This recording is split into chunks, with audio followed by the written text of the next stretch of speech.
I'm going to be cooking an Asian steak recipe on the barbecue today, and because of those Asian flavours we're going to serve it with rice. Now you might not think you can cook rice on the barbecue, but you can. It's really simple. Let me show you how.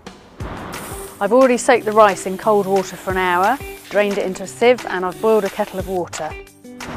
There's some oil in a pan here getting nice and hot. I'm going to tip in the drained rice, give it a quick stir so each grain gets really well coated, and I'm going to take my kettle of recently boiled water and pour that in. And you can see it's come really quickly back to the boil. Give it a quick stir, put the lid on, boil it for just 1 minute. And then I take it off and I slide it onto the unlit burner to the back and just let it steam to perfection. It will take about 12 minutes.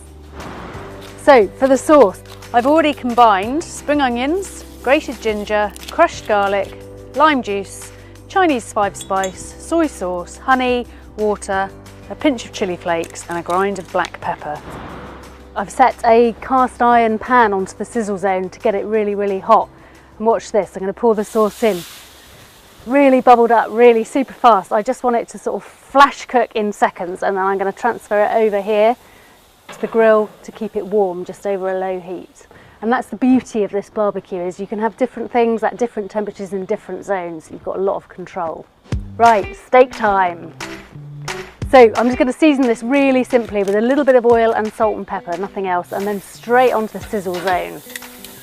Because it's so hot, the sizzle zone, and it's cast iron bars, you're going to get beautiful caramelised markings on the steak. Just going to leave it for 1 minute, and then I'm going to turn it over and do it for a minute on the other side. Now this is one of my favourite cuts of steak. It's skirt steak. And I've done a big steak for sharing that I'll slice up. It's much easier to get a steak cooked properly when it's thick and juicy. If it's a thin steak, it's very easy to overcook. So it's had 4 minutes, this steak. And then I'm going to rest it above the grill here and brush it just with a tiny bit of that beautiful sauce. And it's going to sit there really happily, 5–10 minutes. You know, it's not on any heat, it's not going to overcook. So staying with the Asian flavours, pak choy. This is really simple on the barbecue. You just slice them in half through the root, drizzle on a little bit of sesame oil, straight onto a hot grill. They'll take a couple of minutes. And that's pretty much it. We're almost done, ready to serve. So I'm slicing the steak across the grain for maximum tenderness. Put the pak choy around it, drizzle on a little bit of extra sauce, serve it with the rice, and we're done. Asian steak, griddled pak choy, soy and honey dressing with barbecue steamed rice.